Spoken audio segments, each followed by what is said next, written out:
You ever walk into a place, and it feels wrong? That's what I thought the night I stepped into a barbershop on Maple Street. It was quiet. Too quiet. The kind of silence that makes your skin crawl. The doorbell tinkled as I entered, but there was no one to greet me. Just a faint smell of aftershave, and something else I couldn't place. Something metallic, almost like iron. My footsteps echoed on the tiled floor, louder than they should have, as if the building itself was listening. I tried to shake it off, telling myself it was just late, the city asleep, but then I noticed the mirrors. They were too clean. Polished so perfectly that I could see every detail of my face, and yet, there was a flicker behind me. A shadow that shouldn't have been there. The barber didn't move at first. He just stared. Smiling, not kindly, but like he already knew things about me I hadn't shared with a soul. My stomach sank, and a chill ran down my spine. Every instinct screamed to turn around and leave, but curiosity, and that tiny, foolish voice in my head, told me to stay. The barber smiled. Too wide. I've been expecting you, he said. I laughed it off, trying to sound casual, but my laugh felt hollow, swallowed by the heavy silence of the shop. Then he leaned in slightly, and casually mentioned my favorite coffee spot, the tiny cafe I always visited on Sundays. My heart skipped a beat. How could he know? And before I could answer, he casually brought up my last vacation, a trip I had only mentioned to one friend, months ago. A chill crept along my spine, and I realized, this was no ordinary barber. Every move he made felt deliberate, like a predator circling its prey. The scissors in his hand caught the faint neon glow, sharp and reflective, almost menacing. I tried to focus on my reflection in the mirror, anything to ground myself. But the reflection didn't feel right.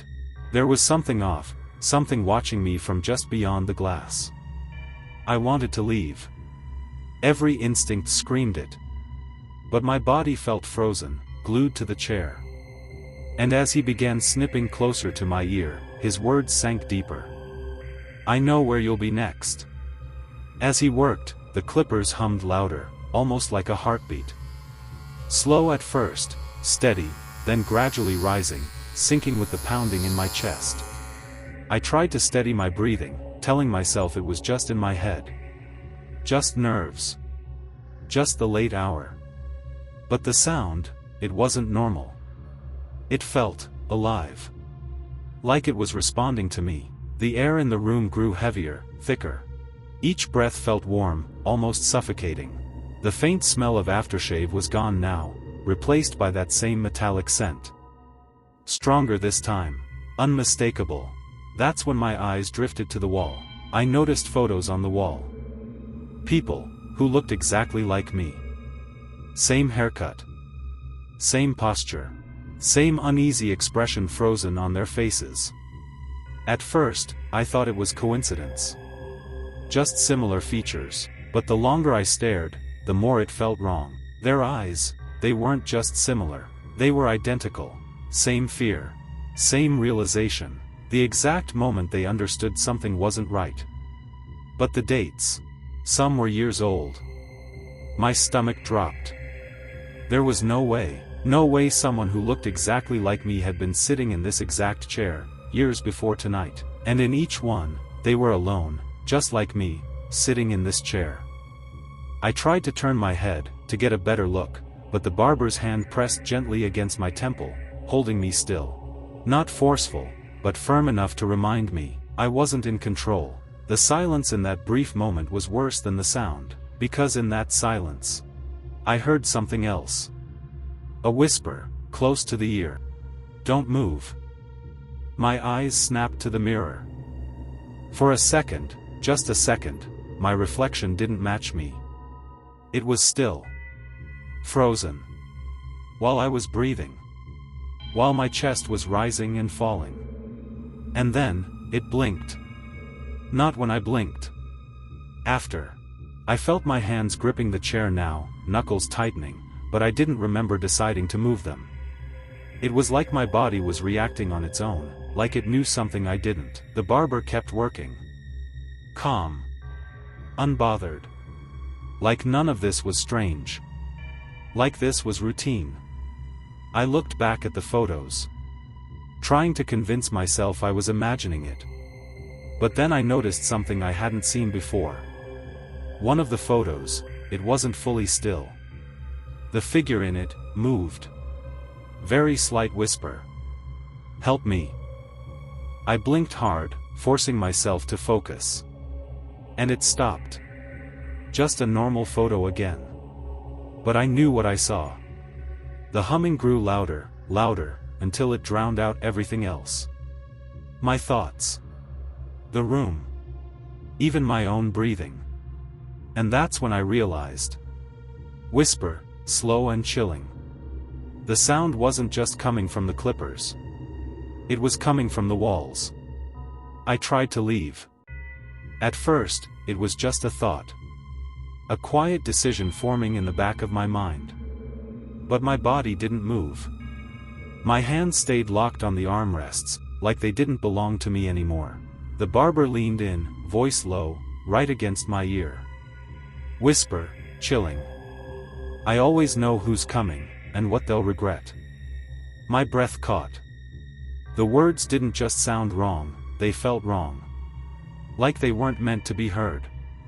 Like something inside me understood them, before I did. I forced my fingers to move. Slowly, painfully, like pushing through thick air. And then, the chair spun. Not gently. Not naturally. It jerked violently, like something had grabbed it, and yanked it around. My stomach dropped as the room twisted around me.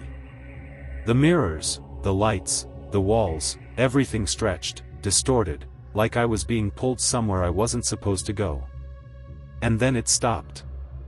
I was facing the mirror again. But something was wrong. My reflection wasn't mine. It sat there, perfectly still. Smiling. A slow, unnatural smile. Wider than I could ever force my face to go. I wasn't smiling. I could feel my face, frozen in fear.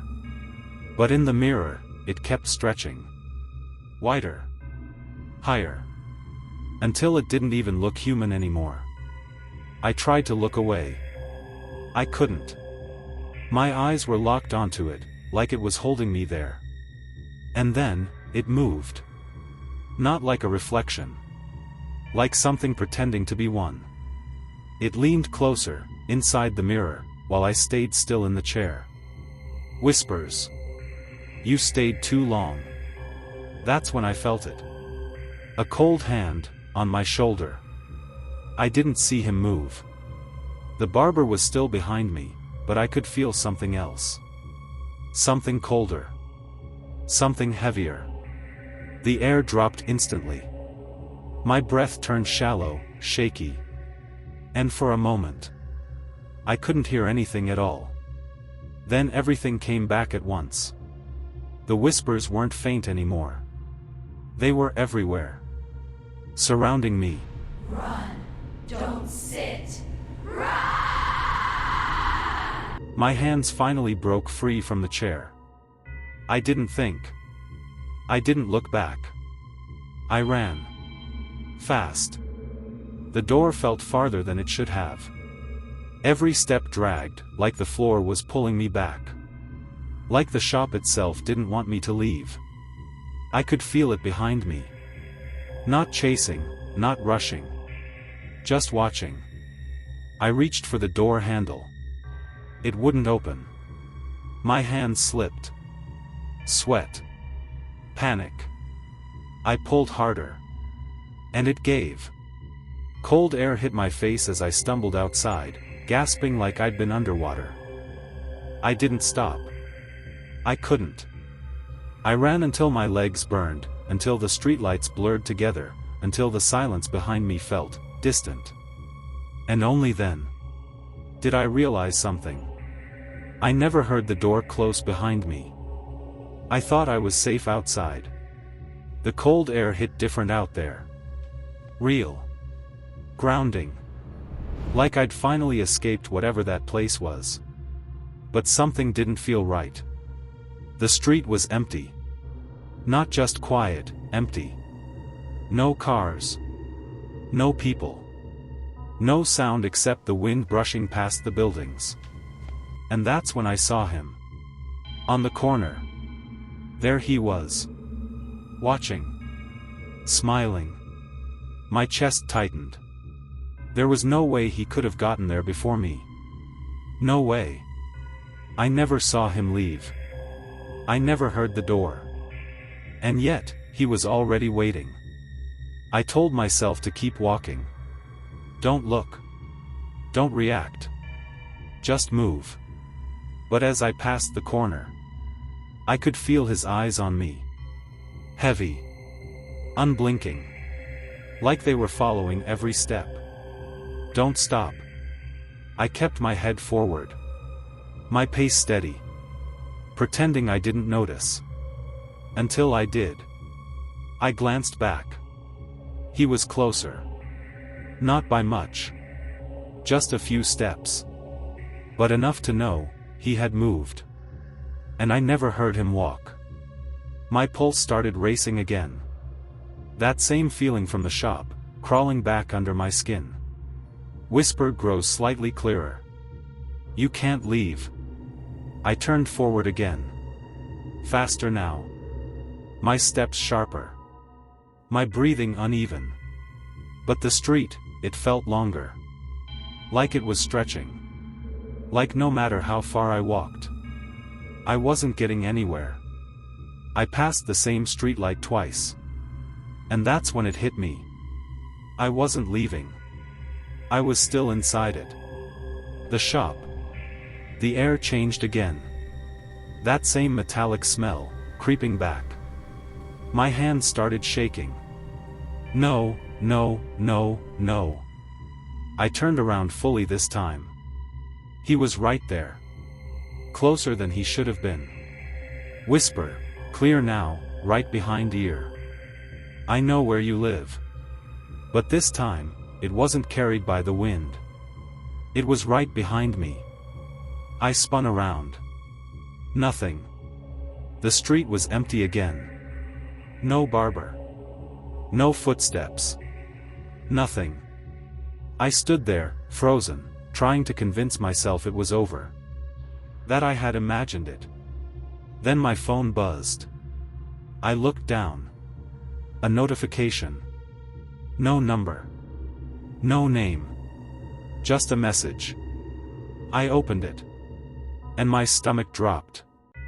It was a photo. A picture of me. Sitting in that chair. From behind. The timestamp was from just a few seconds ago. And in the reflection of the mirror, he was standing right behind me. Whisper layered, multiple voices. I always know. My hands trembled as I looked up. Slow, final breath. And that's when I realized. I never left the chair.